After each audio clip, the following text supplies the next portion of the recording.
మాజీ మంత్రి కేటీఆర్ ఫైర్ అయ్యారు. హైదరాబాద్ లోని భూములను పప్పు బెల్లాల లెక్క పంచుతున్నారని కేటీఆర్ మండిపడ్డారు. తక్కువ ధరకే బడాబాబులకు భూములు రాసిస్తున్నారని ఆరోపించారు. 5 లక్షల కోట్ల కుంభకోణంలో రేవంత్ కు 50% కమిషన్ వస్తుందన్నారు కేటీఆర్. రేవంత్ రెడ్డి రియల్ ఎస్టేట్ ఏజెంట్లా పనిచేస్తున్నారని విమర్శించారు. రేవంత్ రెడ్డి ఏమంటున్నారుకేనా, కోటి రూపాయలున్న భూమి కేవలం రిజిస్ట్రేషన్ ధర మీద 30% పడితే చాలంట. అర్థమైందా? రిజిస్ట్రేషన్ 5 లక్షలు అనుకో, మార్కెట్లో కోటి రూపాయలు. రేవంత్ రెడ్డి ప్రభుత్వం ప్రపోజల్ ఏం దొరికేనా 5 లక్షలలో 30% అంటే ఎంత? 1,25,30,000.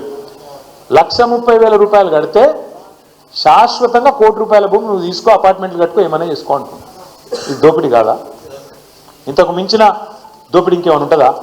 హైదరాబాద్లో ఇల్లు కడదామంటే జాగలేదు, ప్రభుత్వ ఇల్లు ఇందిరం ఇల్లు కడదామంటే జాగలేవు.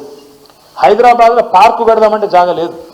హైదరాబాద్లో ఒక ఛాయ్ డబ్బా పెడదామంటే జాగలేక గరీబోలు ఫుట్పాత్ మీద పెట్టుకుంటే వాటిని వచ్చి హైడ్రా కొట్టేస్తుంది.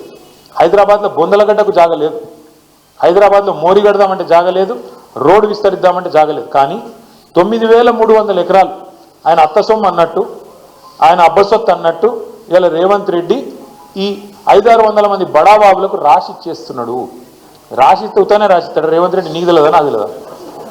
ఇవాళ 10% కాదు, ఎక్కువనే ఉన్నది. 50% ట్యాక్స్ ఉన్నది, RR ట్యాక్స్. 50% వెనుకకు నూక్కుండే. ఇది కథ. అంటే 9,300 ఎకరాలు, ఒక్కొక్క ఎకరం 50 కోట్లు. ఎంత? 4.5 లక్షల కోట్లు, 5 లక్షల కోట్ల ఆస్తి. అందులో 50% కాంగ్రెస్ వాళ్ళు దొబ్బక తినే ప్రయత్నం చేస్తాను. ఎవరి సొమ్ము ఇది? ప్రజల సొమ్ము. ప్రజల సొమ్ము, ప్రజల ఆస్తి. పారిశ్రామికవేత్తలకు ఉద్యోగాలు ఇస్తారని, పారిశ్రామికవేత్తలు రాష్ట్రానికి ఏమైనా ఆదాయం ఇస్తారని ఇచ్చింది.